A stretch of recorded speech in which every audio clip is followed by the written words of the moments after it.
Young people can't cope with life. Wellies, glamping, big church day out.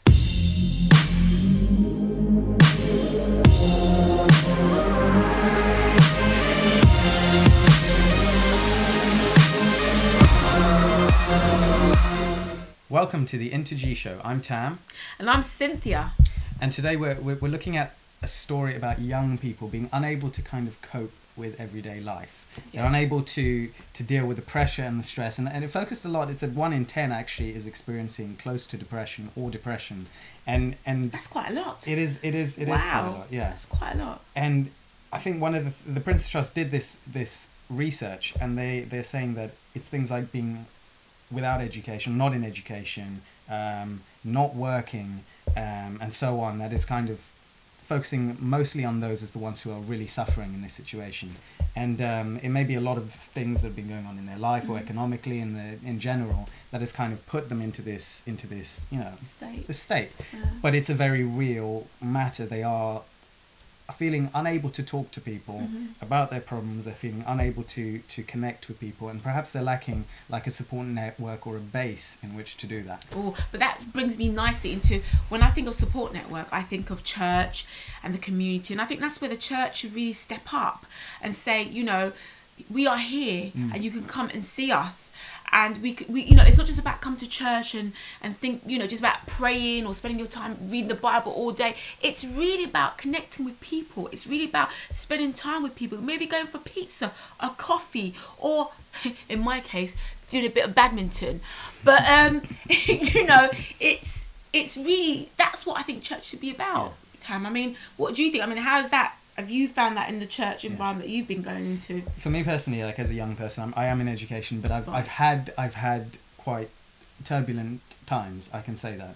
And I know that personally for me, without actually a church that I lived and breathed with throughout the week, not just on one day a week where you go and say, okay, this is church, and you come and you run away quickly, but actually a relationship with people and a living together, a lifelong experience. And I know without that basis, for me personally in my life, I wouldn't be where I am at the moment. That's my, and I think the church has a responsibility to almost be this foundational, you know, it's foundational network. And it's many things that we can do. So during the week, it's actually seeing people, engaging with people, calling people, going, you know what, how are you doing? Yes. Just going, how are you doing? You know, giving so someone the opportunity to actually speak, because young people are feeling that they can't speak to people for whatever reason that is. And so just giving people that opportunity and being there for them is, I think, the best thing that we can do. I mean, the thing is, even when you think about the young people, it's not, when was the last time, even as an adult, you actually said hello or spoke and spent some time with your neighbour? You know, you live right next to your neighbour, most of your neighbours, and you don't really talk to them or have a conversation. And, you know, you've heard stories about people, you know, I watched a documentary recently about a lady that died in her flat. For 3 years, no one knew that she was dead. And for me, that's really quite sad, that you could be in your flat and no one would know that you're dead and you wasn't buried for 3 years. It's mind-blowing and mind-boggling. And I can understand why the young people are feeling the way they feel, because you've got things like, you know, university fees going up, and people think, oh, I'm not going to go and spend all that money or borrow that type of money and then end up not getting a job. So it can spiral out of hand. But I will say to you that, you know, really think about church, because church is not just about the building, it's about the people that are in the building. And so that's what I would say to you, because it's helped me and it's helped people that I know. And I'd say that, you know, if you're going through something like that, come and let us know. Facebook us, tweet us, let us know what you think about what we're talking about now, because I know it's not easy, and I know it's not easy to even want to talk or admit that this is what's happening to you, but the first steps is just to say that actually this is what's going on with me. Definitely. And build those relationships with people, and just give them that opportunity to connect. Our next story is the big church day out. Nice. Yes, it's a festival for Christians that's going to be held this year on the 25th and the 26th of May. 25th and 26th of May, yeah? Bank holiday weekend. Oh, so no excuse to be in your house, and they're going to have concerts, with lots of different artists, and it's going to be a really, really fun time.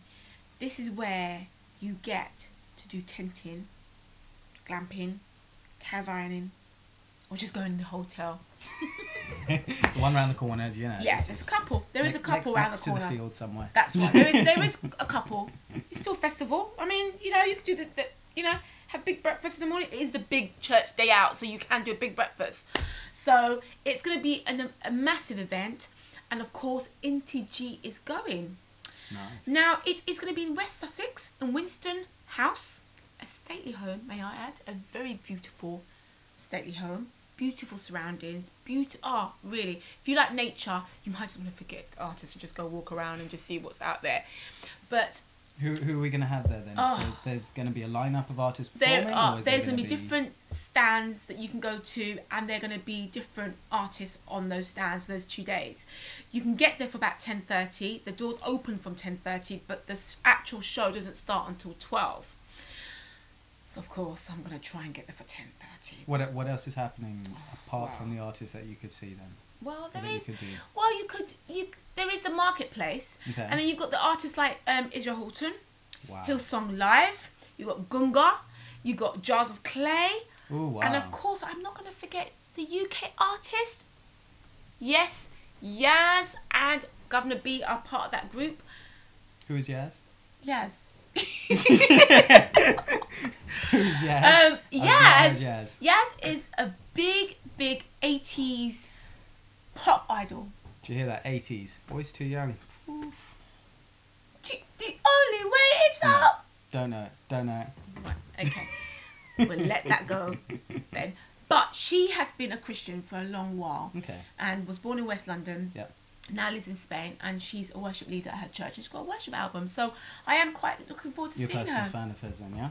I wouldn't quite say I'm a personal fan, but I remember her, and I think it'd be nice to see her sing some gospel music. Oh, that's good. So I'm really looking forward to just seeing everybody. I'm actually really looking forward to seeing Gunga, and I'm looking forward to seeing Israel Houghton, because when I went to his last concert, it was amazing. The worship was just mind-blowing. You know, it was very, very emotional time.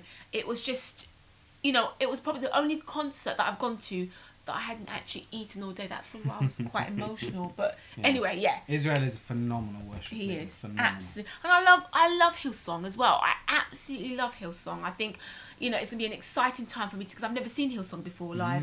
So, I mean, I've seen the UK Hillsong, but I haven't seen the Australian. Exactly. And it's going to be the Australian Hillsong coming over. And Darlene Check is, as you all know, the writer of Shout to the Lord of the... Yeah, I will not sing. It sounds like we have an amazing lineup of artists. It's Yes. going to be an incredible, phenomenal event. And you know what? You know, I need advice from you guys because, to be honest with you, I want to go with 4 pairs of wellies. Does she need 4 pairs of wellies? Do you? We'll find out. So if you've been last year or you've been the years before, let us know. Write in the comments on Facebook, Twitter, YouTube. Just tell us. Yeah, give me a thumbs up. And if you're planning on being there as well, just let us know. Yeah, have you? I mean, this is the 5th year of the Big Church Day Out. So if you've been there before, you're planning on going, let us know.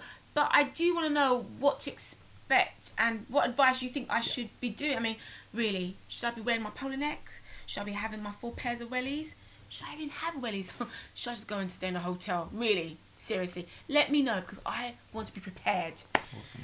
Yes, you've been watching the IN2G show. Thank you for spending time with us. Thank you. Don't forget to give us a thumbs up and subscribe.